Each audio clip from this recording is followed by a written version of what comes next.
सदा पूजनीय वंदनीय महा संघरत्नें अवसराई किंमत सिलमैनियोर वरक प्रमुख श्रद्धा बुद्धि संपन्न कारुणिक पिंगतुनि विशेषයෙන්ම අද දවසේදී අපි හැමදෙනාම බොහොම වටිනා කුසල කර්මයක් සිද්ධ කරන ගමන් සත්පුරුෂ ධර්මයක් කෘතෝපකාර ගුණ සිහිපත් කිරීමේ පින්කමක් අපි සිද්ධ කරන්නේ විශේෂයෙන්ම මතක් කළොත් ඔබටත් මුළු ලෝකෙටවත් සද්ධර්මයේ ලාභය ලබා දෙන්නට කටයුතු කරලා සම්බුද්ධ ශාසනයට ඉමහත් සේවයක් කරලා මේට වසරකට පෙර අපවත් වී වදාළා වූ ඒ ගෞරවනීය අපේ ධර්ණාගම මහානායක මාහිම්පන් වහන්සේට පුණ්‍ය අනුමෝදනා කිරීමෙන් කෘතෝපකාර ගුණ සැලකීම් වශයෙන් මේ පින්කම අද දවසේ සිද්ධ කරන්නේ. ඉතින් අපේ බලාපොරොත්තුව පරිදි ඒ මහානාහිම්පාණන් වහන්සේට පින් අනුමෝදන් කරන්නටත් පින්වත් ඔබට ස්වර්ග මොක්ෂ සම්පත්තිය ළඟා කරගන්නටත් මේ අවස්ථාව වටිනා අවස්ථාවක් කරගන්න ඔබට පුළුවන්. ඒක වෙන්නේ පින්වතුනි මේ දේශනා කරන දේශනාව ඉතාමත් හොඳින් ශ්‍රවණය කරන්ට තමන්ගේ සිත නොයෙක් අරමුණු වල දුවන්නට නොදී මේ දේශනාවට අනුවම හිත මෙහෙවමින් සක්කසා ධර්මයේ ශ්‍රවණය කරන්ට කියලා මුලින්ම මතක් කරනවා. පින්වතුනි අද දවසේදී ඉතාමත්ම වටිනා ඔබ ලබපු මනුෂ්‍ය ජීවිතය ඔබට හිස් නොවන ඔබ බුද්ධිමත් නම් ඔබ නුවණක් තියනවා නම් ඔබට ඇතිනම් දකින්නට ලැබෙන දකින්නට පුළුවන් වටිනා ධර්මයක් දර්ශනයක් මම පෙන්වලා දෙනවා ධර්මයේ තුලින්. එමුතුනි මුලින් කෙටියෙන් යමක් මතක් කට යුතුයි. බුදුරජාණන් වහන්සේ දේශනා කළා මහණෙනි මේ සසර මුල් කෙලවරක් හොයන්නට බෑ. අවිද්‍යාව නැමැති ධර්මතාවයෙන් වැහිලා තෘෂ්ණාව නැමැති සංයෝජනයෙන් බැඳිලා මේ සත්‍යය බොහෝ කාලයක් සසර දුවනවා සැරිසරනවා කියලා. මේ දීර්ඝ සංසාරේ මව්මල දුකට අඬපු කඳුළු, පියාමල දුකට අඬපු කඳුළු, සහෝදර සහෝදරි ඥාති හිතයිසින් මල දුකට අඬපු කඳුළු එකතු කළොත් සිව් මහා සමුද්‍රයේ ජලයට වැඩි කියලා පෙන්වුවා. ඔබටත් මටත් භව ආවරණයක් තියෙන නිසා අතීත අධ්‍යානයේ නොපෙනුනාට ඔබත් මමත් ගමන් කරන්නට තියෙන දුක්ඛාගත සසර ඉදිරි පැවැත්ම නොපෙනුනාට භව ආවරණය දුරු කළ තථාගතයන් වහන්සේ පෙන්වුවා ඔබත් මාත් පැමිණි සසර ගමන සුළුපටු නොවන බව. ඒසා විශාල දීර්ඝ සංසාරික දුක් විඳින්මින් අපි හැම දිනාටම එන්නට උනේ බුදුරජාණන් වහන්සේ දේශනා කළ සාමුක්ඛංශන දේශනා නම් වූ චතුරාර්ය සත්‍ය ධර්මය අවබෝධ නොවුණු නිසා අවබෝධ කර ගන්නට නොහැකි වීම නිසා.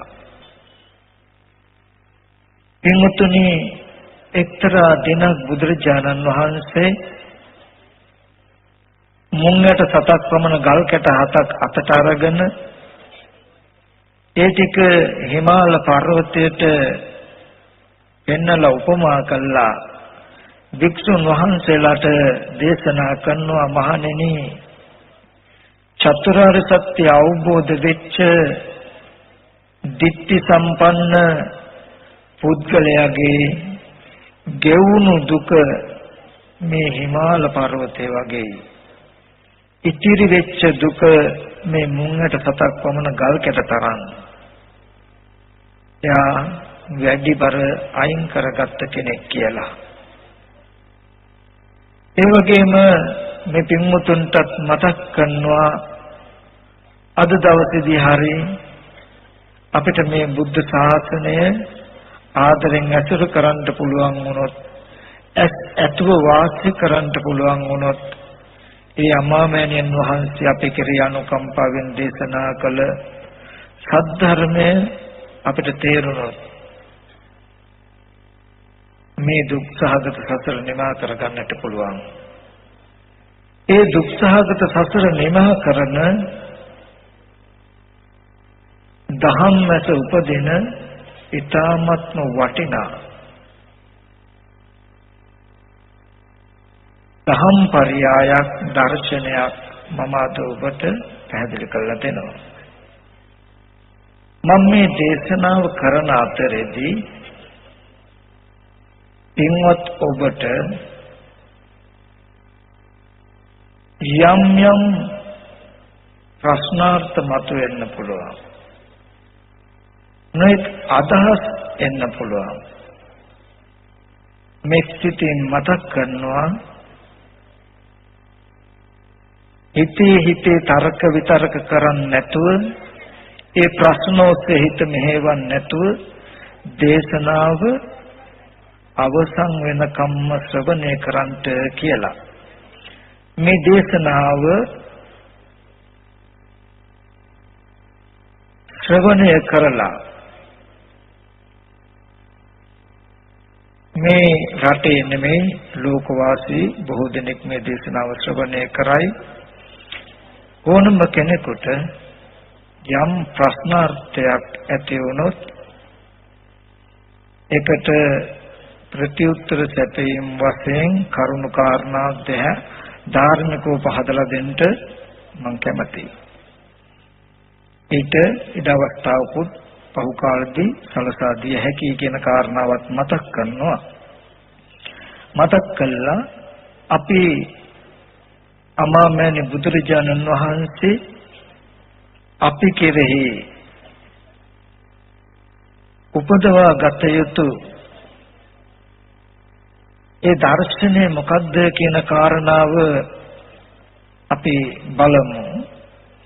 විශේෂයෙන් මම දේශනාව සඳහා මාතෘකා වශයෙන් ලැබුවේ අභිධර්ම පිටකේ ධම්මසංගණි ප්‍රකරණේ නික්ෂේප කාණ්ඩේ දර්ශනයෙන් පහකට කෙලෙස් මොනවද කියලා මාතෘකා කරලා විස්තර කරන කොටස. එතනදී තථාගතයන් වහන්සේ ප්‍රශ්නයක් අහනවා දර්ශනයෙන් පහකට යුතු ධර්මය මොනවද? කතමේ ධම්මා දස්සනේන පහතබ්බා. කුමන ධර්මයක් දර්ශනයකින් පහකට යුතුද? තථාගතයන් වහන්සේම ප්‍රශ්නාර්ථයට පිළිතුරු සපයමින් තීනි සංයෝජනානි සංයෝජනියෝ බැඳුම් තුනක් තියෙනවා. මේ සංයෝජන තුන දර්ශනයෙන් පහකට යුතුයි. මොකක්ද? සක්කාය දිට්ඨි, විචිකිච්ඡා, සීලබ්බත පරාමාස. මේ සක්කාය දිට්ඨි, විචිකිච්ඡා, සීලබ්බත පරාමාස කියන තුන් සංයෝජනයේ පින්තුනි දර්ශනයකින් නැතිකට යුතුයි.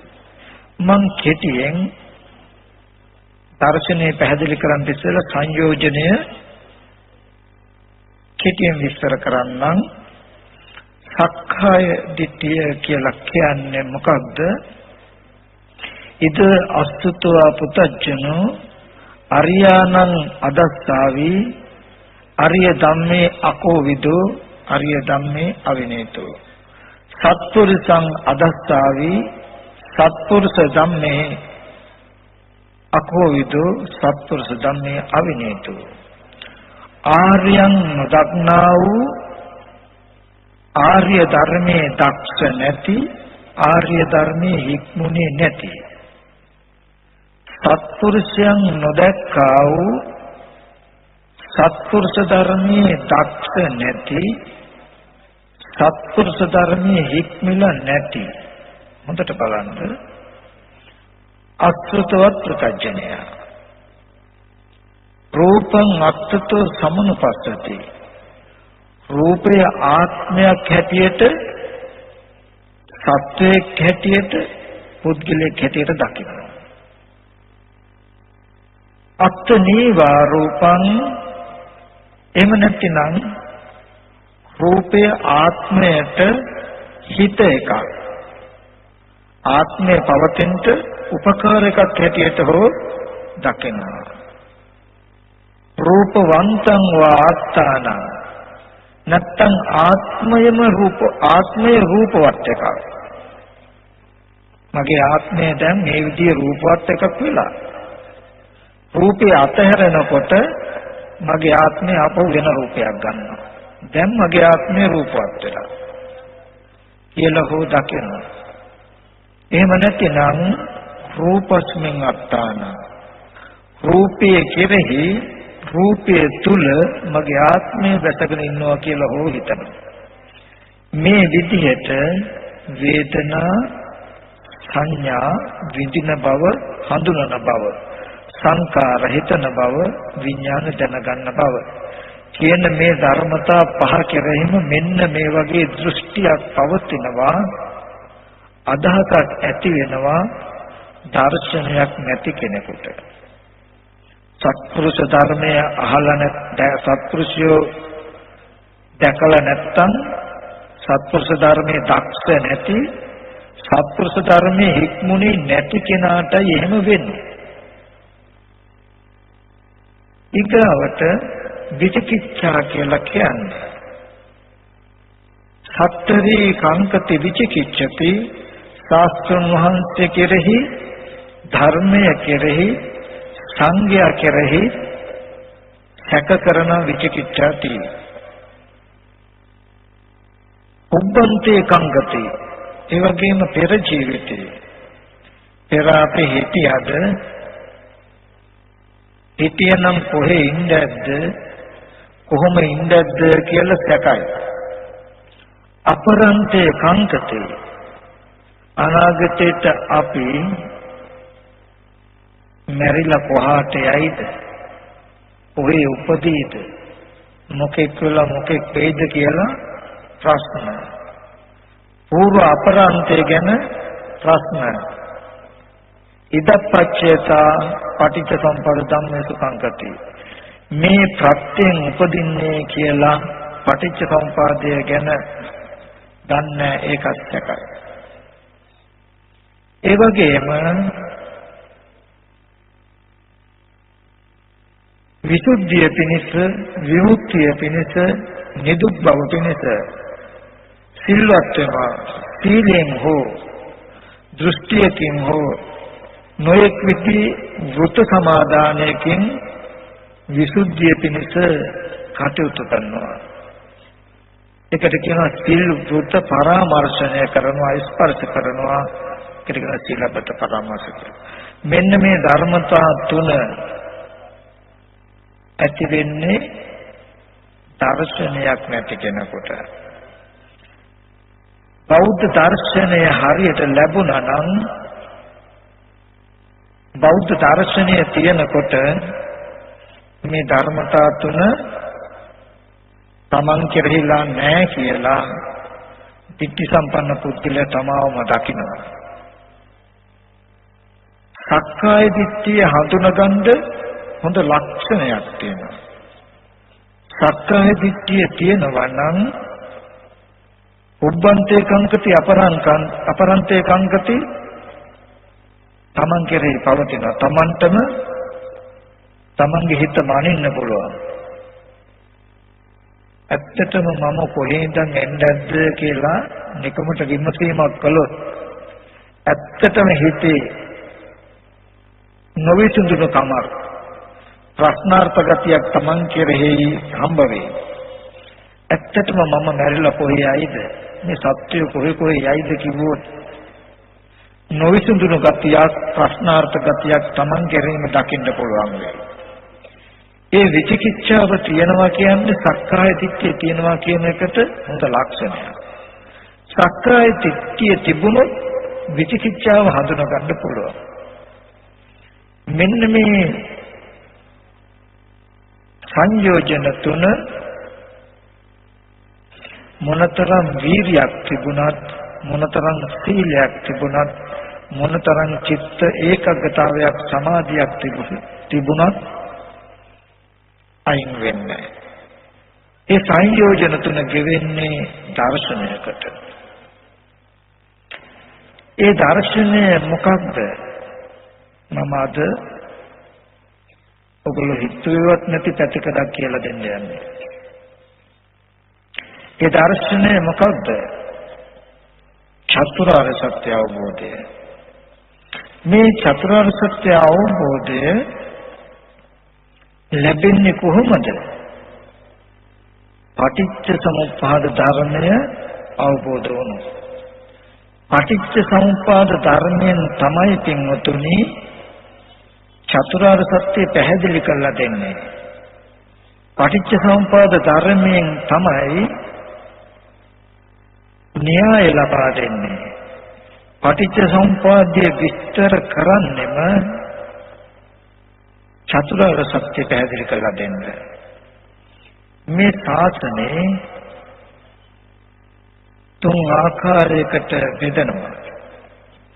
පරියප්ති ශාසනය, ප්‍රතිපත්ති ශාසනය, ප්‍රතිවේද ශාසනය කියලා. පරියප්තිය කියලා කියන්නේ පෙළ දහම. පරියප්තිය වැරදුනොත් පෙළ දහමෙන් පෙනෙන අර්ථය වැරදුනොත් වරදිනවා ප්‍රතිපත්තිය. ප්‍රතිපත්තිය වැරදුනොත් වරදිනවා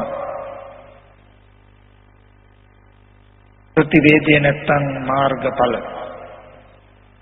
ඒ කියන්නේ පටිච්ච සමුප්පාද ධර්මයේ අර්ථය කොයි වෙලාවක හරි වැරදුනොත් වරදිනවා චතුරාර්ය සත්‍යය.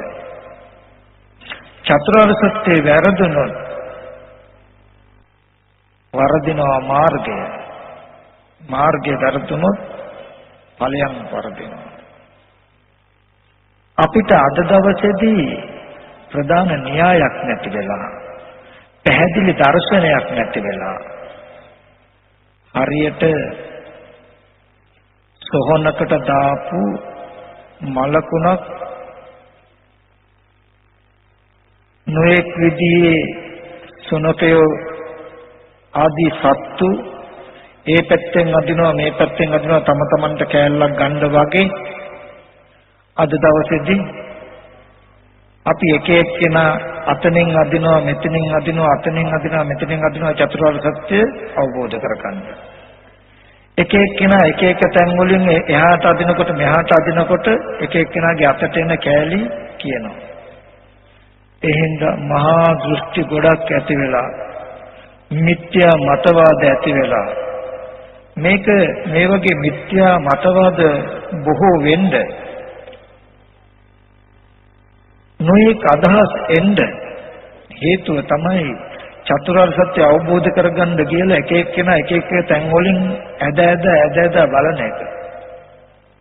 එහෙම කරන්න හේතුව මේ ශාසනයට ප්‍රධාන න්‍යායක් තිබිලා නැහැ. චතුරාර්ය සත්‍ය දකින්න ප්‍රධාන මාර්ගයක් තිබිලා නැහැ කියලා මට හිතෙනවා. අපි ඒ ටික පොඩ්ඩක් විමසලා බලමු. මම දැන් ඕගලන්ට කියලා දෙන්න හදන්නේ, පින්වතුන්ට කියලා දෙන්න හදන්නේ බෞද්ධ දර්ශනය. ඒ බෞද්ධ දර්ශනය හරියටම හරි ගියොත් ඒ බෞද්ධ දර්ශනය විස්තර කිරීම හරියටම හරි කියලා දකින්න ප්‍රධාන කරුණු කීපයක් තියෙනවා. ඒ දර්ශනය දකිනකොට චතුරාර්ය සත්‍ය අවබෝධ වෙලා පටිච්ච සමුප්පාදය අවබෝධ වෙලා ඒ අවබෝධයත් එක්කම තමන් තුළ සක්කාය දිට්ඨි විචිකිච්ඡා සීලබ්බත පරාමාස කියන කෙලෙස් නැහැ. මෙන්න මේ ධර්මතා තමන් කෙරෙහිලා දකින පුද්ගලයාට තමන් කැමති නම් දිට්ඨි සම්පන්න බව ප්‍රකාශ කළ හැකි. අපි බලමු පොඩ්ඩක් විග්‍රහ කළා මේ ශාසනයේ බෞද්ධ දර්ශනය නැත්නම් චතුරාර්ය සත්‍ය අවබෝධයට කොහොමද දෙන්නේ කියලා. මම මේ පෙන්වන්න හදන කරුණු ටික අතරෙදි ඔබට යම් ප්‍රශ්නාර්ථයක් මතුවෙන්න පුළුවන්. ඒකයි මුලදී මතක් කළේ. ඒ ප්‍රශ්නවලට කලබල වෙන්නේ නැතුව දේශනාව අවසන් වෙනකන් හොඳට අහගෙන ඉන්න කියලා මතක් කරනවා. බුදුරජාණන් වහන්සේ මේ දර්ශනය පැහැදිලි කරනවා පටිච්ච සමුප්පාද ධර්මය හරහා. පෙර ජීවිතේ මේට පෙර ජීවිතේ දුක්ඛේ අඥානං දුක්ඛ සමුදය අඥානං දුක්ඛ නිරෝධේ අඥානං දුක්ඛ නිරෝධ ගාමිනී පටිපදාය අඥානං කියලා දුක්ඛ දන්නේ දුක ඇතිවීම දන්නේ දුක නැතිවීම දන්නේ නැති කරන මඟ නොදන්නවා කියන අවිද්‍යාවෙන් කර්ම රැස් කරගත්තා. මෙන්න මේ සිද්ධාන්තය බලන්න අවිද්‍යාව කියන්නේ සත්වයක්ද නැහැ. අවිද්‍යාව කියන්නේ පුද්ගලයෙක්ද නැහැ. අවිද්‍යාව කියන්නේ මමද නැහැ. අවිද්‍යාව කියන්නේ ධර්මතාවය. අවිද්‍යා පත්‍ය සංඛාරාණං අවිද්‍යාව ප්‍රත්‍යේන ඒ කර්ම රැස් වෙලා තියෙන්නේ. ඒ කියන්නේ එහෙනම් තව සත්‍ය කර්ම රැස් කරගෙනවත් තව පුද්ගලයේ කර්ම රැස් කරගෙනවත් මම කර්ම රැස් කරගෙනවත් නෙවෙයි.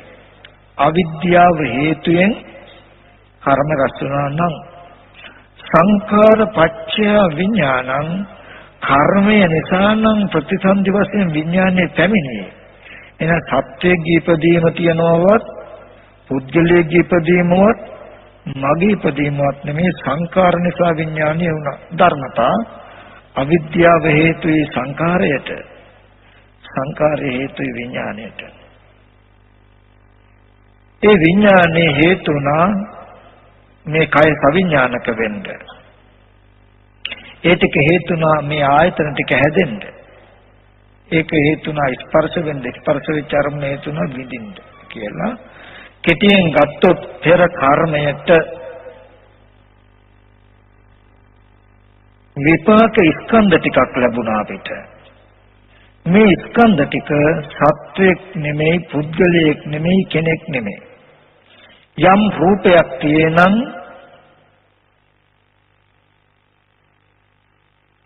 පඨවි ආපෝ තේජෝ වායෝ කියන මහ භූත සහ උපාදාය රූපයි.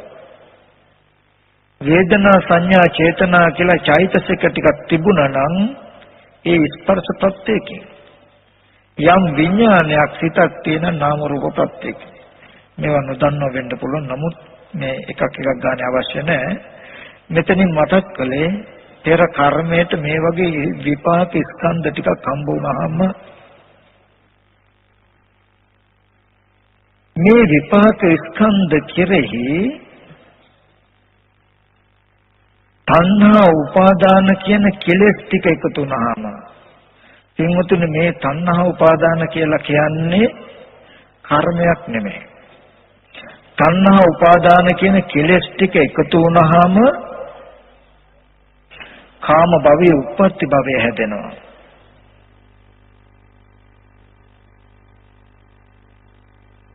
කාම භවයේ උප්පත්ති භවය හැදෙනවා කියලා කියන්නේ සත්ව පුද්ගල භාවයේ ඉපදීම වෙනවා. විපාක ස්කන්ධ ටිකකට තණ්හා උපාදාන කියන කෙලෙස් ටික එකතු කළාම සත්ව පුද්ගල භාවය උපදිනවා. මාව උපදිනවා. මේ කය දැන් මේ රූපය පෙර අවිද්‍යා කර්මයට හටගත්ත කයක්. නායම් වික්කවේ කායෝ තුම්මහකං නාපි අඤ්ඤේසම් පුරාණ මිදම් වික්කවේ කම්ම. මහණෙනි මේ කය උඹලගේ නෙවෙයි. තව කෙනෙකුගෙත් නෙමෙයි පුරාණ කර්මෙන් හටගත්තේ. හරි පුරාණ කර්මෙන් හටගත්ත මේ රූපය කනබුන ආහාරයෙන් හැදුණු පඨවි ආපෝ තේජෝ වායු කියන සතර මහා ධාතුයි. ඔන්න දැන් විපාක ස්කන්ධය හැදුණා කියන්නේ. දැන් වර්තමානයේ තණ්හා උපාදාන කියන කෙලෙස් ටිකෙන් කරන්නේ මේ කය ඒතං මම ඒසෝ හමස්මින් මේසෝ අත්තාති. මේ කය මම කියලා මගේ කියලා මගේ ආත්මයයි කියලා මේ කයට අපි හිත නමනවා. මේ විපාක ස්කන්ධ ටිකට මේ කෙලෙස් ටික එකතු වුණාම තමන්ව නිර්මාණය වෙලා සත්ව පුද්ගලයා ඉපදිලා. ඔන්න දැන් මේ මම තමන් උපන්නාම තමන්ගේ ඉපදීම ඇතිතැනදී දැන් ජරා මරණ දුක පෙනේ. දැන් ඔබට ලෙඩවීමේ දුක තියෙයි. ඔබ ලෙඩ වෙන කෙනෙක්. ඔබ මහලු වෙන කෙනෙක්. ඔබ මරණයටපත් වෙන කෙනෙක්. ඔබ ජරා මරණයෙන් යුක්තයි. ඔබ යම් වෙලාවක දැක්කේ නැත්තම් මම ඉපදිලා ලෙඩ වෙලා මහලු වෙලා මරණයටපත් වෙන යම්තාක් මේ ජරා මරණ දුකක් ඔබට විඳින්න වෙලා තියෙනවා නම් ඒ දුක ඇතිකලේ පෙර කර්මයට හටගත්ත මේ රූපය මම මගේ ආත්මයයි කියලා තණ්හා උපාදාන වශයෙන් ගත්ත නිසයි කියලා මේ දුකට හේතුව තණ්හා උපාදානයි කියලා ඔබ දැක්කේ නැත්තම් මේ කය මම මගේ ආත්මයයි කියලා නොගත්තොත් මේ කය තණ්හා උපාදාන වශයෙන් නොගත්තොත් ජරා මරණ දුක විඳින්න වෙන්නේ නැහැ කියලා නිරෝධය ඔබ නොදක්කොත් එහෙනම් සීලයක පිළිපදලා සමාධි වඩලා කයේ ඇත්ත දැකලා කය මම මගේ කරපු කෙලෙස්ේ ගෙවල දුක නිරුද්ධ කළ යුතුයි කියලා වැඩසටහන දන්නේ නැති වුණොත් අද දුක්ඛේ අඥානං දුක්ඛ සමුදය අඥානං දුක්ඛ නිරෝධය අඥානං නිසා අදත් අවිද්‍යාවෙන් කර්ම රැස් වෙයි. අද අවිද්‍යාවෙන් කර්ම රැස් වුණොත් මතුවටත් මේ වගේම විඥානයේ නැවත රූපයකට බැසගනී. ආය දුක්ඛ ස්කන්ධ ටික හදයි. එදාටත් විපාක ස්කන්ධ ටිකට කෙලෙස් යෙදිලා දුක උපදී.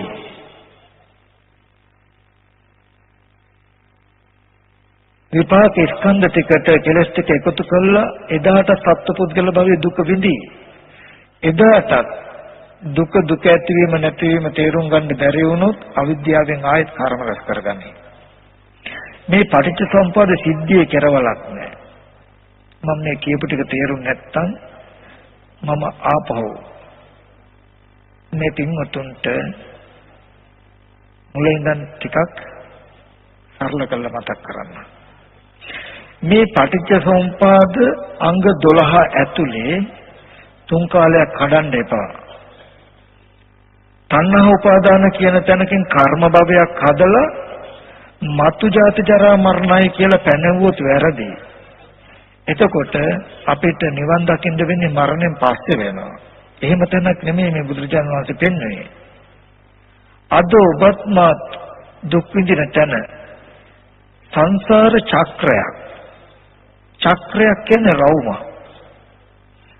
හොඳට බලන්න පෙර අවිද්‍යා කර්මෙන් පටන් ගත්ත මේ චක්‍රය. පෙර අවිද්‍යාව කියන්නේ පෙර ජීවිතයේ දුක්ඛේ අඥානං දුක්ඛ සමුදය අඥානං දුක්ඛ නිරෝධය අඥානං කියන තැනින් පටන් අරගත්ත මේ චක්‍රය කර්ම රස කළා විපාක ස්කන්ධ ටිකක් හදලා ඒකට කෙලෙස් එකතු කරලා අද දුක දක්වා ගෙනාවා. අද ආරම්භක තැනටම ආවා. අද දුක්ඛේ අඥාන දුක්ඛ සමුදය අඥාන වුණොත් ආයත අවිද්‍යාව. ජරා මරණ දුක නොදන්නකොට ආයෙත් පටන් ගන්නවා අවිද්‍යාවේ. මැදින් කඩන්න බෑ. මේක චක්‍රයක් නම් දුක නොදන්නා අවිද්‍යාව නිසා ආපහු දුක හැදෙනවා. දුක දුක ඇතිවීම නැතිවීම නොදන්නකොට ආපහු අවිද්‍යාව ඇති වෙනවා. ඔය සිද්ධිය දැක්කොත් ඔබට දර්ශනයක් හම්බ වෙනවා. මම ඒක පැහැදිලි කරලා දෙන්නම්. අද ඔබට මේ කය මම කියලා හිතෙනවනේ. මේ කය මම කියලා දකින එකට කියන සක්කාය දිට්ඨිය කියලා. ඔබට සක්කාය දිට්ඨිය හඳුනා ගන්න තව පහසුයි ක්‍රමයක්.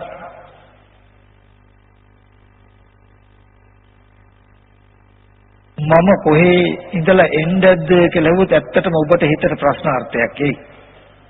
ඇත්තටම මම වැරෙලා කොහාට යයිද කියලා හෙව්වොත් ඒත් හිතට ප්‍රශ්නාර්ථයක් එයි. විචිකිච්ඡාවෙන් ඔබ මිදිලා නැත්තම් සක්කාය දිට්ඨිය ඇති බවට හොඳ ලක්ෂණයක්. සක්කාය දිට්ඨිය තිබුණොත් විචිකිච්ඡාව ඇති බවට හොඳ ලක්ෂණයක්. හොඳයි. මේ කය මම කියලා සක්කාය දිට්ඨිය හිටින්නත් මම කොහේ ඉඳන් එන්නද කොහාට යයිද කියලා පූර්ව අපරාන්තයේ නොවිසඳුණු කමක් ඇති වෙන්න හේතුව ඔබට දර්ශනයක් නැතිකම. පටිච්ච සම්පදාන දැකීම. මම ඒක ඉස්සෙල්ලා කියපු න්‍යාය ඔබේ ජීවිතේ මම පැහැදිලි කරලා දෙන්නම්. පෙර ජීවිතයේ චතුරාර්ය සත්‍ය නොදන්නා කම නිසා අවිද්‍යාවෙන් මේ විපාක ස්කන්ධ ටික විපාක නාම රූප දෙක හැදුනා. ඒ විපාක නාම රූප දෙකට විපාක ස්කන්ධ ටිකට තණ්හා උපාදාන කියන කෙලෙස් ටික Tamante යෙදුනහම මේ කය දැන් ඔබට පෙනෙනවා මම වගේ. පුරාණ කර්මයට හටගත්ත රූපය. ඒ රූපය ඔබ ඇහින් දකිනකොට ඔබේ මනස පැත්තේ යෙදෙනවා මේ කය මම, මේ කය මගේ, මේ කය මගේ ආත්මය කියන ගතිය. ඔබ දන්නේ නැත්නම් විපාක ස්කන්ධ ටිකකට මෙහෙම කෙලෙස් ටික යෙදුණා නේද කියලා. ඔබට හිතෙන්නේ මේ කයම මම කියලා. ඔබට දර්ශනයක් ආවොත් මේ කය කනබුන ආහාරයෙන් හැදුනේ. ඒ විපාක ස්කන්ධ ටිකට තණ්හා උපාදාන කියන කෙලෙස් ටික යෙදුනහම මේ කය මම වගේ පේනවා කියලා දැක්කොත් ඔබ කිසි වෙලාවක මේ කයට මමයි කියලා අත දික් කරන්නේ නැහැ. මම ඔබට පැහැදිලි කරන්න පොඩි උදාහරණයක් කියන්න. ඔබේ පින්තූරයක් ඔබේ ගෙදර බිත්තියේ ගහලා තිබුණොත් ඒ පින්තූරේ දකින්නකොට ඔබට මේ මම කියන අදහස එනවද නැද්ද? එනවා. හොඳට බලන්න ඒ පින්තූරේ මම හින්දා ඔබට මාව පෙනෙනවද?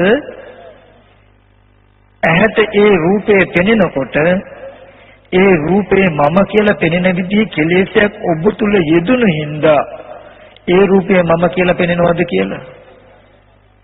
ඒ රූපේ මම හින්දා මම කියලා පෙනෙනව නෙමෙයි.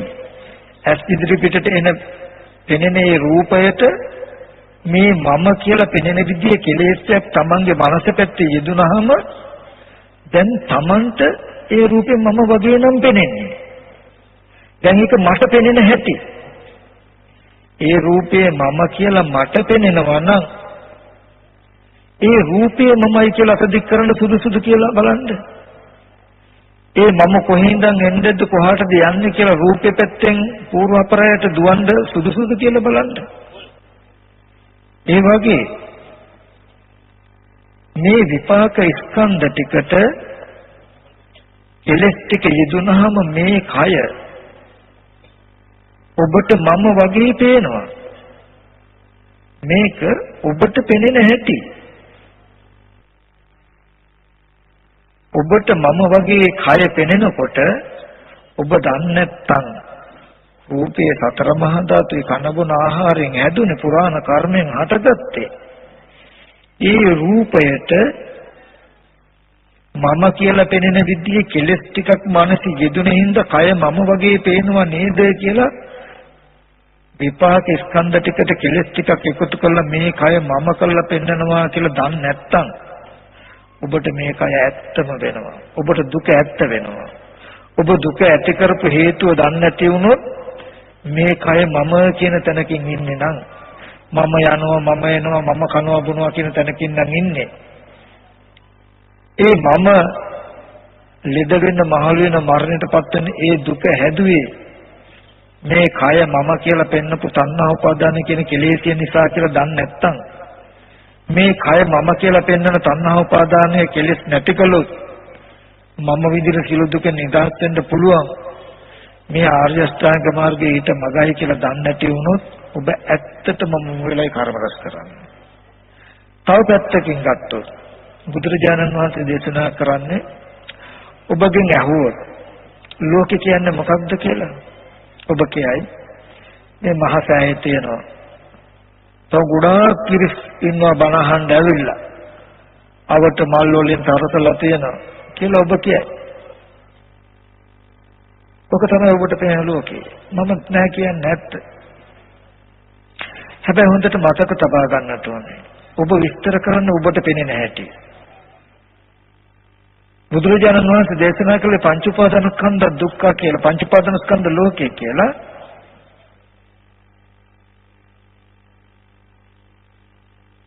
පෙර අවිද්‍යාවෙන් විපාක ස්කන්ධ ටික කියන්නේ ඇහැට පෙනෙන කනට ඇහෙන මේ ස්කන්ධ ටික හැදුනහම ඔබට පෙනෙන දෙයට අත්වාද උපාදාන යෙදුනහම ඔබට පේනවා මේ සත්‍ය පුද්ගලයේ ඉන්නේ කියලා.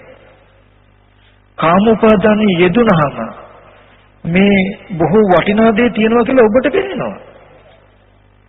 ඔබ යම් වෙලාවක දර්ශනයක් තිබුණොත් ඔබට මේ තව සත්‍ය පුද්ගලයේ ඉන්නවා කියලා පෙනෙන දෙයට කෙලස් ටික එකතු වුණාම මට පෙනෙන කමක් නිර්මාණය වෙලා නේද කියලා දැක්කොත් ඔබ පංච උපාදානස්කන්ධ ලෝකේ ඔබ තුළ දර්ශනයක් දකිනවා. ඔබ කිසිම වෙලාවක රූපයට අත දික් කරන්නේ සත්‍යය කියලා. සත්‍ය පුද්ගල භාවයට පේනවා.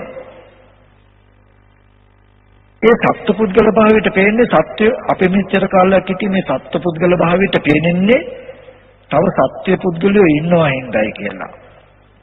බුදුරජාණන් වහන්සේ පෙන්වුවා පටිච්චසමුපාදයේ හරහා විපාක ස්කන්ධ ටිකකට තණ්හා උපාදාන කියන කෙලෙස් ටික එකතු වුනහම අත්වාද උපාදානයේ යෙදුනහම දැන් මේ රූප ටික ඔබට පෙනෙන්නේ සත්‍ය හැටියට පුද්ගලය හැටියට ආත්ම හැටියට.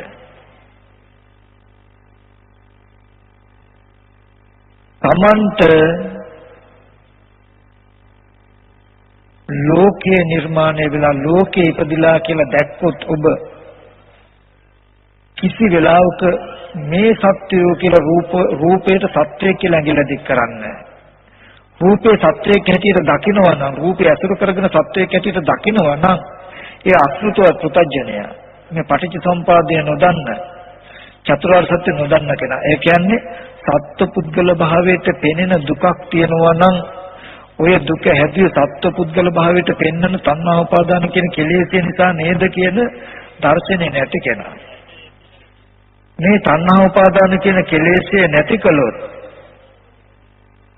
මේ සත්පුද්ගල භාවයෙන් දුක නැති කරන්න පුළුවන්. ඒ හින්දා සීලයට පිළිපදලා සමතකමතානකින් හිත වඩමින් මේ ස්කන්ධ ටිකේ ඇත්ත බලලා මේ ස්කන්ධ ටික පුද්ගල භාවයට පෙනෙන කෙලෙස්යේ ගෙවාගත යුතුයි කියලා දුක්ඛ නිරෝධ ගාමිනී ප්‍රතිපදාව ඔබට තිබුණොත් ඔබට දර්ශනයක් හම්බ වෙනවා මේ දුක ඇති වෙලා තියෙන Taman තුලින් කියලා. අසෘතවත් පෘථග්ජනයාගේ සෘතවත් ආර්ය ශ්‍රාවකයාගේ වෙනස මේ මොකද්ද? අසෘතවත් පෘථග්ජනයා හිතන්නේ මේ ලෝකේ සත්‍ය පුද්ගලයෝ හිටියා. බොහෝ වටිනා වඩුමුට්ටු රන්රදී මුතුමැණික් තියෙනවා. ඒ තියෙන ලෝකෙට අපි උප්පත්ති වශයෙන් ආවා. ඇවිල්ලා තියෙන වස්තු ඉන්න පුද්ගලයා ඇසුරු කරගෙන ජීවත් වෙනවා. අපේ කර්මානුරූපව මැරිලා යනවා මේ වස්තු පුද්ගලයෝ ඉන්නවා කියලායි අසුතත්ත්‍යඥය දකින්නේ. නමුත් සුතවත් ආර්ය ශ්‍රාවකයා දකිනවා චස්සු ලෝකෝ සමුප්පන්නෝ ආයතන හය ඇති කලි ලෝකේ උපන්න කියලා. පෙර අවිද්‍යා කර්මයට ඇහැ කන දිව නාසය ශරීරය කියන ආයතන ටික ඇති වුනහම ඒකට තණ්හා උපාදාන කියන කෙලෙස් ටික යෙදුනහම ඔබට මේ සත්වයෝ ඉන්නවා පුද්ගලයෝ ඉන්නවා වටිනා දේවල් තියෙනවා කියලා පෙනෙනකම නිර්මාණය වෙලා නම් දැන් ලෝකය ඔබට ඉපදිලා නම් ඔය ලෝකයට හේතුව මේ වස්තු වටිනාකමට පෙන්නපෝ මේ වස්තු පුද්ගල භාවයට පෙන්නපෝ කාම උපාදාන අර්ථවාද උපාදාන ditth උපාදාන කියන කෙලෙසයි කියලා දැක්කොත්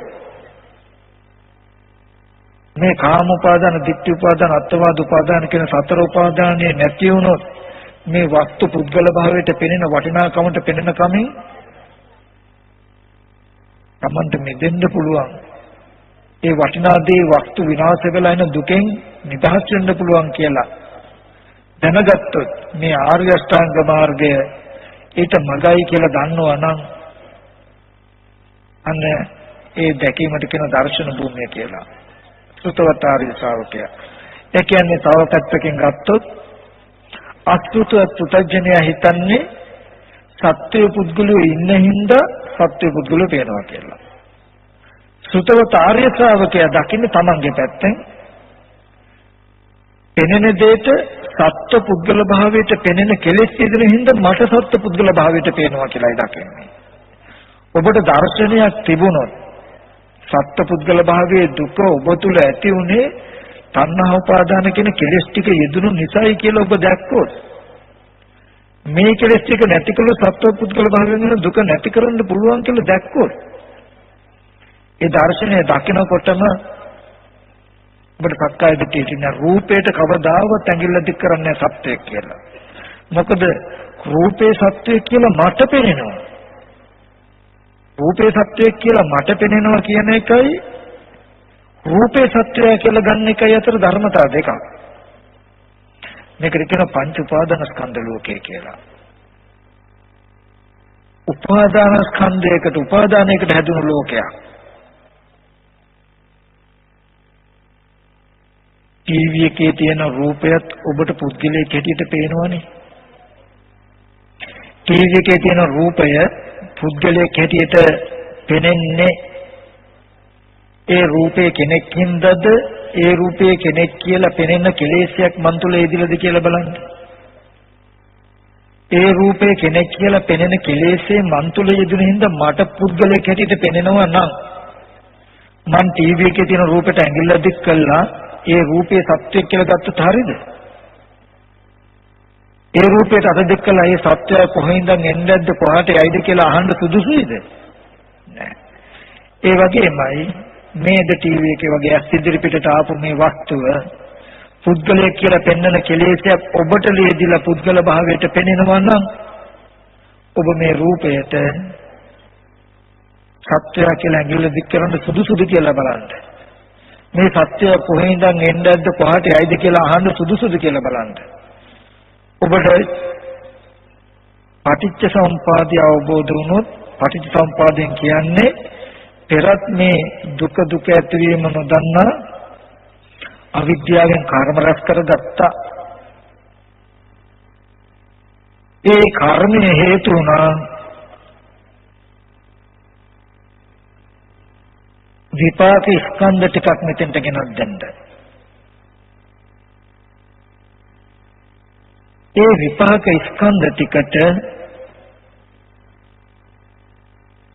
වර්තමාන තණ්හා උපාදාන භව කියන කෙලෙස් ටික යෙදුනහම මේක කෙලෙස් කර්ම නෙමෙයි. විපාක ස්කන්ධයකට කෙලෙස් ටික යෙදුනහම සත්පුද්ගල භාවය නිර්මාණය වෙනවා. තමාව නිර්මාණය වෙනවා. දුක නිර්මාණය වෙනවා.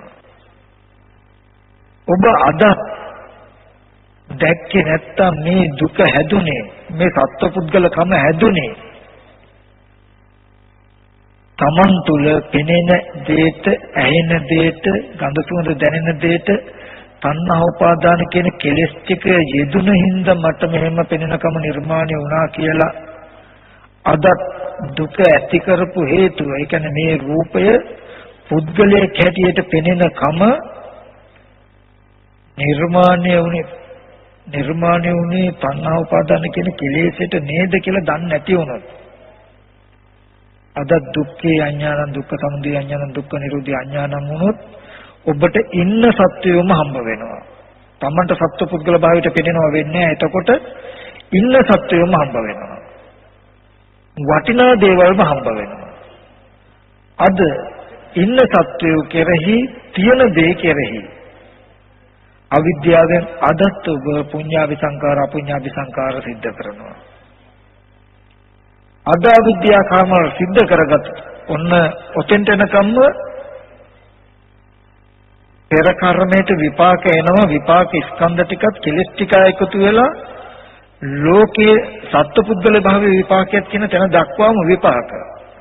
ඊට පස්සේ ඒ දුක පිටින් නැතිව නොදන්නා අවිද්‍යාවෙන් තමයි අද ආපහු කර්ම රැස් වෙන්නේ. මේක චක්‍රයක්. මම මේ පෙන්නපු ටික පුළුවන් නම් ඔලේක තරහන් කරගන්න. සංසාර චක්‍රය කියන එක හැදී චක්‍රය කියනකො රෝදයක්. මුලින් පටන් ගත්ත තැනටම ආපහු ඇවිල්ලා මිසක මැදින් නතර වෙන්නේ නැහැ. මැදින් කැඩෙන්නේ නැහැ. මැදින් කඩන්න බෑ. පෙර දුක ඇතිවීම නැතිවීම නොදන්නා කම නිසා ආපහු දුක හැදෙන තැන දක්වාම එනවා. අද දුක ඇතිවීම නැතිවීම නොදන්නා කම තිබුණොත් ආය චක්‍රය මුල්ලංගේ පටන් ගන්නවා. විද්‍යාවෙන් කර්ම රැස් වෙනවා.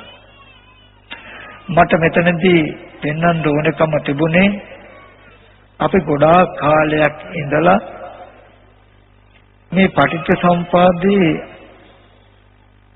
අර්ථය දකින්න හිත තියපු තැන වැරදි. ඒකෙන් උනේ චතුරාර්ය සත්‍ය දර්ශනය අතහැරුණ එක. අපි ගොඩක් වෙලාවට අර්ථ ගත්තේ ඒක අවිද්‍යා කර්ම. ඒකට විපාක ස්කන්ධ ටිකක් හැදුනා. ඒ විපාක ස්කන්ධ ටිකට තණ්හා උපාදාන කියලා කියන්නේ වර්තමාන කර්ම. ඒකට විපාක මතු අනාගතේ ජරා මරණ දුක එනවා කියලා අපි මරණින් පස්සේ පංච උපාදාන ස්කන්ධ දුකක් දැක්කා. එතකොට අපිට නිග්‍රහ කට යුතුයි මොකටද? අද තණ්හා උපාදාන නැති කළ දුක නැති කරන්න හදනවා නම් නූපන්න දුකක් නූපදීම සඳහා අපි වීර්ය කරනවා කියලා. අද තණ්හා උපාදාන නැති කරන්නේ මොකටද? මරණයෙන් පස්සේ තාම ඉපදලවත් නැති දුකක් නැති කරන්නයි කියලා. ඒතර මේ තියෙන දුකට මොකද කරන්නේ? නමුත් ඔගොල්ලෝ අර්ථය ගන්න විපාක ස්කන්ධ ටිකට තණ්හා උපාදාන යෙදුණා කියලා කියන්නේ එතන කර්ම රැස් වුණා නෙමෙයි කෙලෙස් කෘත්‍යයක්. මේ විපාක ස්කන්ධ ටික ඒතං මම ඒසෝ හමස්මින් එමේසෝ අත්තාති. මේ මම මේ මගේ ආත්මයයි කියලා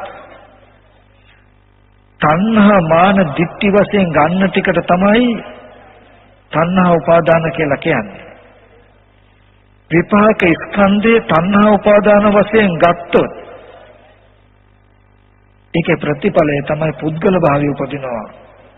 සත්ව භාවය උපදිනවා. ඒ කියන්නේ මේ කය මම වෙනවා. රූපේ සතර මහා ධාතුයි.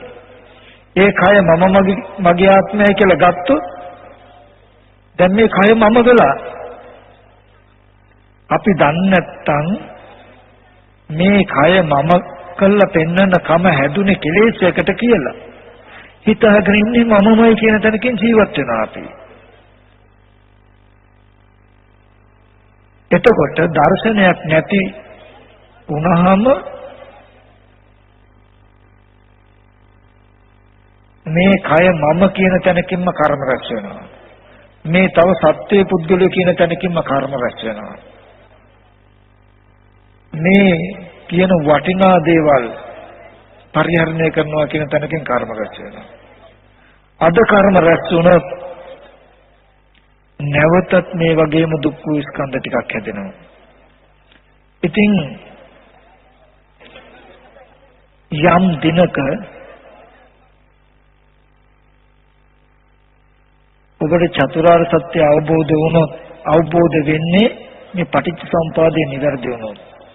පටිච්ච සමුප්පාදයේදී මේ අංග 12න් අනුක්‍රමයෙන් පෙන්වන්නේ ඔබට ජරා මරණ දුක ඇති වෙන හැටි දැන්. පෙර ජීවිතෙත් මේ වගේම දුක හදාගත්තාම ඒ දුක නොදන්නා අවිද්‍යාවෙන් විඥාන නාම රූප සලආයතන පස්ස වේදනා කියලා විපාක ස්කන්ධ ටික හැදිලා ඒකට ඔබ තුල තණ්හාව යෙදුනොත්, උපාදානිය යෙදුනොත්, භවය ඇති වුනොත් ජාති තමන් උපදිනවා, සත්පුද්ගල භාවයේ උපදිනවා, වටිනා වස්තුන් ඉපදීම වෙනවා. ජාතිපච්චය ජරා මරණ. දැන් මේ රූපය දිරනකොට මම මහලු වෙනවා, මම ලෙඩ වෙනවා, මම මැරෙනවා කියලා ඔබට දුක් විඳින්න වෙයි. අද ඔබ දුක් විඳින මේ දුක හැදුවේ කෙලෙසයකට කියලා ඔබ නොදැක්කොත් නොදන්නවා නම් ඔබට දර්ශනයක් නැති වුණොත් අන්න ඒකේ ප්‍රධානම ලක්ෂණය තමයි රූපයට අත දික් කළ හැකි සත්වය කියලා. ඒ කියන්නේ සත්ව පුද්ගල භාවයට තමන්ට මේ පෙනෙන්නේ විපාක ස්කන්ධ ටිකට කෙලස් ටිකක් යෙදුණු කම නිසා තමන්ට පෙනෙන බව නිර්මාණය වෙලා කියලා ඔබට පෙනෙන කම ලෝකයේ ඔබ තුල හැදුණු කමට දර්ශනයක් ඔබට නැති වුණොත් ඒක හැදුනේ මේ වගේ කෙලෙස් එකටයි කියලා හදපු කෙලෙසියත් ඔබට හසු නොවුනොත් ඔබට තියෙන ලෝකයක් ඇසුරු කරන්න වෙනවා විනා වෙන දෙයක් නැහැ. එතකොට කවදාවත් ඔබට ලෝකෙ මිදෙන්න බෑ. අජරාමර වෙන්න බෑ. මේ රූපයේ දිරනකොට මම මහලු වෙනවා කියන තැනින් ඔබට මිදෙන්න බෑමයි. මේ රූපයේ ලෙඩ වෙනකොට මම ලෙඩ වුණා කියන තැනින් මේ රූපයේ බිඳින දවසට මම මැරෙනවා කියන තැනින් ඔබට ජරා මරණ කියන ධර්මතාවයෙන් තොර පැවැත්මක් නැති වෙනවා මේ චතුරාර්ය සත්‍ය නොදැක්කොත්. කෙලෙසයකට මේ කය මම කියලා පෙන්නපු කමක් වෙලා කියලා ඔබ දැක්කොත් කෙලෙසිය අයින් කළා මේ කය මම මගේ ආත්මයයි කියලා පෙනෙන කමින් ඔබට මිදෙන්න පුළුවන්. එදාට මේ රූපෙ දිරුවට මම මහලු වෙලා කියන අදහස එන්නේ ලෙඩ වෙන රූපේ මම ලෙඩ වුණා කියන අදහස එන්නේ රූපෙ බින්දෙන්ද ගියට මම මැරෙනවා කියන අදහස එන්නේ තමන් එක්ක ජරා මරණ එක්ක තමනුත් විඳින්නේ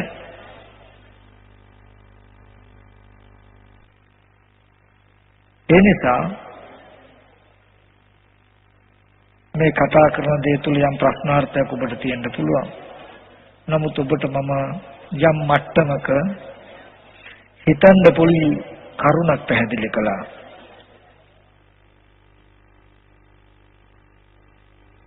පටිච්ච සමුප්පාද ධර්මයේ තියෙන්නේ චතුරාර්ය සත්‍ය පැහැදිලි කරන.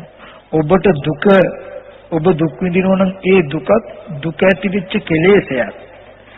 ඒ කෙලෙසිය නැතිකොළොත් දුක නැති වෙනවා කියන දර්ශනය පෙන්වන්නයි පටිච්ච සමුප්පාදයේ තියෙන්නේ. අදත් ඒ දුක ඇතිවීම නැතිවීම නොදන්නා වුණොත් පටිච්ච සමුප්පාදයේ පළවෙනි අංගය අදත් පටන් ගන්නවා අවිද්‍යාව කර්ම රැස් වෙනවා. මේ සංසාර චක්‍රයේ මුල් කෙලවරක් පෙනෙන්නේ නැහැ. චක්‍රයක්නේ. ඒක මෙන්න මෙතනයි මුල කියලා කියන්න බෑ චක්‍රය. දුක ඇතිවීම නැතිවීම නොදන්නා කම නිසා අවිද්‍යාවෙන් කර්ම රැස් කරගෙන ස්කන්ධ හැදිලා කෙලෙස් යෙදිලා ආයත් දුක හැදෙනවා. ආයත් දුක ඇතිවීම නොදන්නා කම නිසා ආයත් අවිද්‍යාවෙන් කර්ම රැස් වෙලා විපාක ස්කන්ධ ටිකක් හැදිලා කෙලෙස් ඇතිලා ආයත් දුක හැදෙනවා. ආයත් දුක ඇතිවීම නැතිවීම නොදන්නා කම කියලා එකම චක්‍රය කරකිනවා. ඔතනින් ඔබ අද දුක ඇතිවීම නැතිවීම තේරුම් ගත්තොත් අද පංච උපාදාන ස්කන්ධ දුකෙනුත් නිදහස් වෙනවා. ඒ විතරක් නෙමෙයි චතුරාර්ය සත්‍ය දන්නවා කියලා කියන සම්මාදිට්ඨිය සහ විඥා විද්‍යා උප්පාදෝ අවිද්‍යා නිරෝධා. විද්‍යාව උපන් කල්ලි අවිද්‍යාව නිරුද්ධ වෙනවා. එහෙම නැවත භවයකට යන්න තියෙන කර්ම රැස් වෙන්නේ නැහැ. නැවත විඥානයේ ප්‍රතිසන්දි වශයෙන් පැමිණීමක් වෙන්නේ නැහැ. අද චතුරාර්ය සත්‍ය අවබෝධ වුණොත් මේ ලෝකය උපාදාන වශයෙන් අරගෙන විදිහට දුකක් නැති වෙනවා. මතු විඥානයේ ප්‍රතිසන්දි වශයෙන් පැමිණිලා දුක් ස්කන්ධයක් අදින ඒකක් නැති වෙනවා. දුක් ටික නිරුද්ධ වෙනවා. ඉතින් මට මෙතනදි පෙන්වන්න ඕනේ ඔබට දර්ශනයක් පහකට තු කෙලෙස් කියලා කියන්නේ දර්ශනයක් නැතිකම නිසායි අපි රූපයට අතදික් කරලා තියෙන රූපේ සත්‍යයක් කියලා. ඒ රූපේ සත්‍යයක් කියන කම හිඳයි සත්‍ය කොහේ හරි ඉඳන් එන්න ඇති ඔයාට යයි කියන අන්තවලට බෙදුවේ. මොකද සත්‍යයක් ඉන්නවා නම් පුද්ගලයෙක් ඉන්නවා නම් මේ ඉන්න සත්වයාට අනිවාර්යෙන් ගති දෙකක් එකක් උරුමයි. මොකද්ද? ඉන්න සත්වයා එක්ක මරණයෙන් පස්සේ ඉපදෙන්න ඕනේ. එහෙම නැත්නම් මරණයෙන් පස්සේ නොඉපදෙන්න ඕනේ. මේ සත්වයා මරණයෙන් පස්සේ ඉපදෙනවා කියලා කිව්වොත් ඔබට සාස්ත්‍ව දෘෂ්ටි ඇසුරු වෙනවා. මේ සත්වයා මරණයෙන් පස්සේ උපදින්නේ නැහැ කියලා කිව්වොත් උච්චේ දෘෂ්ටි ඇසුරු වෙනවා. දර්ශනයක් නැති කෙනාට සාස්ත්‍රත උච්ඡේද කියන දෘෂ්ටි දෙකෙන් එකකටවත් පත් නොවී ඉන්න බෑ. මොකද සත්‍යය කියන තැනටපත් වුණාම එක්ක සත්‍යය මරණයෙන් පස්සේ උපදිනවා ඒක උපදින්නේ නැහැ. නමුත් ඒ උභෝ අන්තේ අනුපගම මජ්ජින තථාගතෝ අභිසම්බුද්ධ මේ අන්ත දෙකට නොපමින මධ්‍යම ප්‍රතිපදාවෙන් තථාගතයන් වහන්සේ ධර්මය අවබෝධ කරගත කොහොමද? අවිද්‍යා පත්‍ය සංඛාරා සංඛාර පත්‍ය විඥාන විඥාන පත්‍ය නාම රූප නාම රූප පත්‍ය සලආයතනං කියලා. ඒ කියන්නේ පෙර අවිද්‍යාවෙන් කර්ම රැස් කළා ඒකට විපාක ස්කන්ධ ටිකක් හැදුනහම විපාක ස්කන්ධ ටිකට කෙලෙස් ටික යෙදුණු හින්දා ඔබට සත්ව පුද්ගල භාවයට පෙනෙනවා කියන දර්ශනයක් පෙන්වුවාම එහෙනම් සත්‍යය උපදිනවා හෝ උපදින්නේ නැහැ කියලා අන්ත දෙකට වැටෙන්නේ නැතුව මේ කෙලෙසයකට මට සත්ව පුද්ගල භාවයක් ඉපදිලා කියන දර්ශනයක් එනවා. දර්ශනයක් තියෙන කෙනා ඒ සත්‍යය මරණයෙන් පස්සේ උපදී කියලාවත් උපදින්නේ නැහැ කියලාවත් අන්ත දෙකට දුවන්නේ නැහැ. මොකද පටිච්ච සම්පදායේ තේරෙනවා තමන් තුල සත්ව පුද්ගලකමක් ඉපදිලා කියලා. මන් තුල සත්‍ය පුද්ගල දෘෂ්ටියක් ඉපදිලා නම් සත්‍ය මරණයෙන් පස්සේ ඉපදෙනවා සත්‍ය මරණයෙන් පස්සේ ඉපදෙන්නේ කියලා අන්තයට දුවනවා කියන එක යෙදෙන්නේ කියන එක තේරෙනවා. යෙදෙන්නේ නැහැ එහෙම එකක් එයාට. ඉතින් ඔබට හඳුනා ගන්න ක්‍රම දෙකක් මම කියලා දුන්නා. එකක් තමයි දර්ශනීය නිවැරදි වෙන්න ඔබට දුක්ඛ සමුදය නිරෝධ මාර්ගය කියන චතුරාර්ය සත්‍ය අවබෝධ වෙන්න ඕනේ. ඒ චතුරාර්ය සත්‍ය අවබෝධ වුණොත් පටිච්චසමුපාදය අවබෝධ වෙන්න ඕනේ. පටිච්චසමුපාදය හරහා චතුරාර්ය සත්‍ය කියලා දුන්නේ චතුරාර්ය සත්‍ය කියලා දුන්නේ පටිච්චසමුපාදය. දර්ශනය ආවොත් තමන් තුල ලෝකයේ ඉපදිලා බාහිර තියනවා නෙමෙයි තමන් තුල ලෝකයේ ඉපදිලා කියලා දර්ශනයක් එයි. චතුරාර්ය සත්‍ය හරහා පටිච්චසමුපාදය හරහා.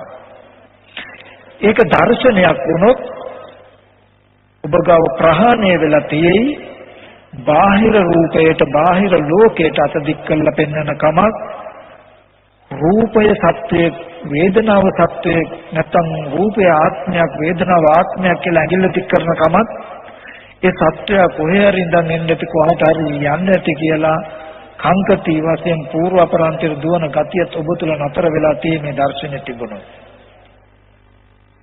ඒ වගේම දුක්ඛ නිරෝධය සඳහා නොඑක් විදිහේ වෘත සමාදන් වීමේ අවශ්‍යතාවයකුත් නැති වෙයි. මොකද දුක ඇතිකලේ මේ තණ්හාව කියන කෙලෙසිය නිසා කියලා දකිනකොට ඒ තණ්හාව කියන කෙලෙසිය නැති වුණොත් දුක නැති වෙනවා කියලා දකිනකොට ඔබට දුක්ඛ නිරෝධය සඳහා වෘත සමාදන්යක් ඕන නැති වෙයි.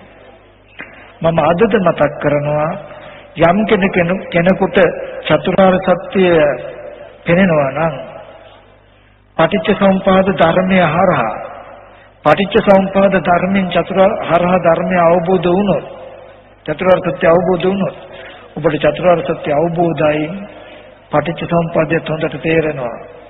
පෙර අවිද්‍යාවෙන් පටන් ගත්ත ප්‍රභවය අද දුක දක්වාම හදලා දුක ඇතිකලේ මේ කෙලෙස් ටික නිසා කෙලෙස් නැතිකලොත් දුක නැති වෙනවා කියලා අදත් අවිද්‍යාවෙන් නොදැක්කොත් ඇත්ත නොදැක්කොත් අදත් අවිද්‍යාවෙන් පටිච්ච සමුප්පාදේ මුල්ලංගේ ආයෙත් පටන් ගන්නවා කියලා චතුරාර්ය සත්‍ය නොදන්නා කම නිසා පටිච්ච සමුප්පාද චක්‍රය ඇති වෙන හැටි පටිච්ච සමුප්පාදෙන් චතුරාර්ය සත්‍ය හරහා පංච උපාදාන ස්කන්ධ ලෝකේ හම්බ වුණා.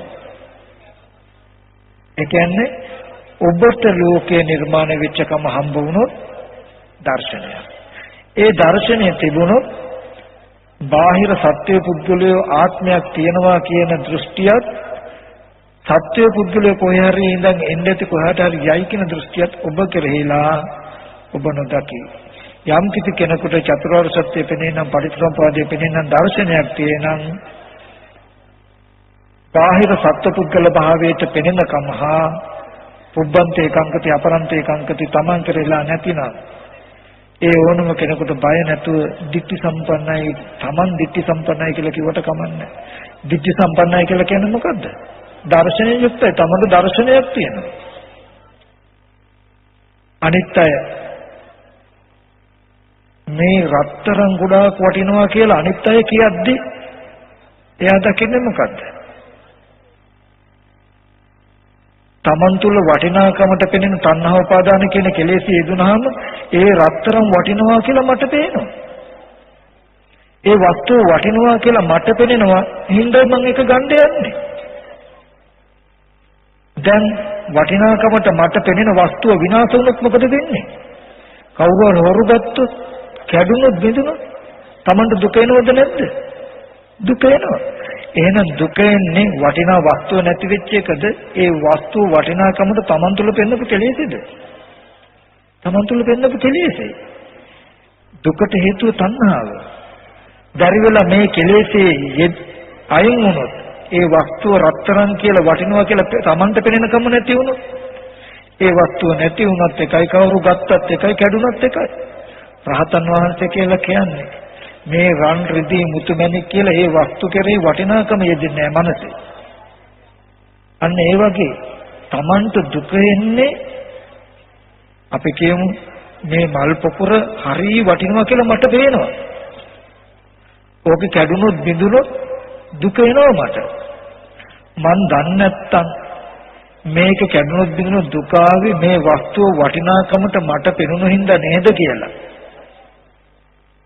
මම හිතාගෙන ඉන්නේ මේ වස්තුව වටිනා වස්තුව නැති හින්දා මට දුක ආවා කියලා.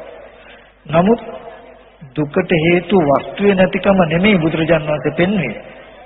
ඒ වස්තුව වටිනාකමට පෙන්වපු කෙලෙසේ. මේ තණ්හා උපාදාන ඇහැයි රූපයයි චක්කු විඥානයයි කියන්නේ මේ පෙනෙනකම විපාක ස්කන්ධ ටික. තණ්හා උපාදාන කියලා කියන්නේ මේ මල් පොකුර ගොඩාක් වටිනවා නේද කියලා මට පෙනෙනවා. දැන් මොන මල් පොකුර වටිනවා වගේ තැනක මම බලාගෙන ඉන්නකොට කවුරු හරි ඔක හොරකම් කළොත් කැඩුවොත් බින්දොත් මට දුක එනවා. දුක එන්නේ මේ වස්තුව කැඩුන හින්දාද ඒ වස්තුව මට වටිනාකමට පෙනෙන කොට ඒ වටිනා දේ වෙනස් වෙන නැතිවීම නිසා එන දුක මට විඳින්න උනේ මේ වස්තුව වටිනවා කියලා පෙන්වපු කෙලෙසින් හින්දා නෙමෙයිද බලන්න. ඒ වගේ මේ දරුවා මැරිලා මට දුක් විඳින්න වෙන්නේ ඒ වස්තුව දරුවා කියලා පෙන්වපු කෙලෙසිට මිසක ඒ වස්තුව වටිනවා කියලා පෙන්වපු කෙලෙසිට මිසක ඒ වස්තුව බිඳෙන කමට නෙමෙයි. ඔන්න ඔය වගේ දර්ශනයක් ඔබට හම්බ වුණොත් ඔබට දුක් විඳින්න වෙලා තියෙන ඔබේ කෙලෙසටයි කියලා බය නැතුවම ඔබ ditthi සම්පන්නයි කියලා කියන දර්ශනයක් තියෙනවා කියලා කියන්නේ. දර්ශනයක් නැති ලෝකෙ හිතන්නේ ප්‍රිය වස්තු තියෙන මේ වස්තු විනාශ වෙන නිසා දුක එන්නේ කියලා. දර්ශනයක් තියෙන කෙනා පෙන්වන්නේ වස්තු විනාශ වෙන නිසා නෙමෙයි විනාශ වෙන වස්තු වටිනාකමට පෙන්වපු කෙලෙස් නිසා කියලා. පෞද්ගලික කාලවල අපි ඔය එක විවිධ විසම අදහස් තිබුණා. ඒකෙදි සමහරු මං අහගෙන හම්බෙලා කියනවා කැමැතිසේ නොපවතීම දුකක් කියලා. ඇත්තටම මම කියන්නේ ඔක අර්ථය ඒක නෙමෙයි. නොපවතින දෙයට කැමැති වෙච්ච එක දුකක් කියලා මම කියන්නේ. මේ වස්තුව සංකතයි. හේතුන්ගෙන් හටගත්තේ නොපවතින එකක්. නොපවතින දෙයට කැමැති වෙච්ච නිසා නෙමෙයි දුක. ඉස්සෙල්ලාම හටගත්තේ නොපවතින දේ. පස්සේ නොපවතින දෙයට කැමැත්ත ඇති වුණේ. නොපවතින දෙයට කැමැති වෙච්ච එකයි දුක. නොපවතින දෙයට කැමැති නොවුනොත් නොපවතුනට දුක එන්නේ නැහැ. කැමැතිසේ නොපවතීමේ දුක ආවෙත් නොපවතින දෙයට කැමැති වෙච්ච නිසායි. කියන කාරණාවක් මතක් කරනවා. ඉතින් මෙතෙන්දි කෙටියෙන් අවස්ථානුකූලව මම මේ කරුණ ටිකක් පෙන්නනවා. මේ කරුණට ඕගොල්ලන්ට තේරෙනවද නැද්ද දන්නේ මම පොඩි පරීක්ෂණයක් කළා තියෙනවා. පටිච්ච සමුප්පාද අංග 12 ඇතුලේ තුන් කාලයකට කඩන්නේ නැතුව ජරා මරණ දුක දක්වාම ගෙනල්ලා සංසාර චක්‍රය හැදෙන පරීක්ෂණයක් වෙනවා මේ අතර. හැම කෙනෙකුටම ආරාධනා කරනවා මේක බලන්න. මේ පටිච්චසමුප්පාදයේ වැරදුණු අර්ථ පටිච්චසමුප්පාදයට ගත්ත අර්ථයේ වැරද්දෙන් අපිට අතහැරුණේ චතුරාර්ය සත්‍ය අවබෝධ කරගන්න එක. පටිච්චසමුප්පාදයේ අර්ථ විග්‍රහය හරියටම ආවොත් දුක දුක ඇතිවීම නැතිවීම නැති කරන මඟ කියන චතුරාර්ය සත්‍ය අවබෝධ වෙනවා. තමන්ට දර්ශනයක් පහළ වෙනවා. පටිච්චසමුප්පාදයේ වැරදුනොත් වර්ධිනවා චතුරාර්ය සත්‍යය. චතුරාර්ය සත්‍ය වැරදුනොත් වර්ධිනවා සම්මා දිට්ඨි මාර්ග සත්‍යය. මාර්ග සත්‍ය වැරදුනොත් සෝවාන් සකදාගාමී අනාගාමී යත් කියන ප්‍රතිඵල නැහැ. පටිච්චසමුප්පාදයේ හරියට හරියනවා චතුරාර්ය සත්‍යය. චතුරාර්ය සත්‍ය හරියට හරියනවා සම්මා දිට්ඨිය මාර්ගය. මාර්ගය හරියට හරියනවා සෝවාන් සකදාගාමී අනාගාමී යත් කියන ඵල. පරියත්තිය නිවැරදි වුණොත් ප්‍රතිපත්තිය නිවැරදි වෙනවා. ප්‍රතිපත්තිය නිවැරදි වුණොත් ප්‍රතිවේදී නිවැරදි වෙනවා. පරියත්තිය වැරදුනොත් ප්‍රතිපත්තිය වර්ධිනවා. ප්‍රතිපත්තිය වැරදුනොත් ප්‍රතිවේදී වර්ධිනවා. මේ පටිච්චසමුපාද අර්ථයේ වැරද්ද සුළුපටුයි කියලා හිතන්න එපා. මුළු ශාසනයකම අධිගම ලාභී ශාසනය අතුගාලා දාන්න නැති වෙන්න තරම් මේ පටිච්චසමුපාදයට දුන්නු අර්ථය මුල් වෙලා තියෙනවා කියන එක මතක් කරනවා. චතුරාර්ය සත්‍ය වැහිලා තිබුණා වැහෙනවා අංග 12 ඇතුලේ තුන් කාලයක් කඩන්න ගත්තාම. එහෙම කොහෙවත් පෙන්නලා නැහැ. පටිච්චසමුපාදයේ කොටස් 4කට කාල 3කට සංදි 3කට ආකාර 20කට දකින්න කියලා පෙන්නලා තියෙනවා. ඒක කොතනකදවත් කොටස් 4 කාල 3 සංදි 3 ආකාර 20 කාරණා 12 ඇතුලේ දකින්න කියලා පෙන්නලා නැහැ. පෙර හේතු නිසා දැනුත් දැන් හේතු නිසා අනාගතත් කියලා තුන් කාලයකින් බලන්න පෙන්නලා තියෙයි මිසක මේ අංග 12 ඇතුලේ තුන් කාලයක් බලන්න කියලා කොහොමවත් පෙන්නලා නැහැ. ඒ හින්දා හැමෝටම මෙච්චිත මතක් කරනවා මේ පෙන්නන කාරණාව නුවණින් විමසන්න කියන කාරණාවත් එහෙම වුණොත් මේ ශාසනයට නැවත පුනර්ජීවයක් ලැබෙයි කියන කාරණාවත් මතක් කළා. මේ දේශනාව ශ්‍රවණය කළ ඔබ අප සියලු දෙනාටම මේ ජීවිතයේදීම දර්ශන සම්පත්තිය ඇති කරගෙන සසර දුක අවසන් කරගන්නට මේ කුසලයේ හේතු උපනිශ්‍රේම වේවා කියලා ආශිර්වාද කරනවා.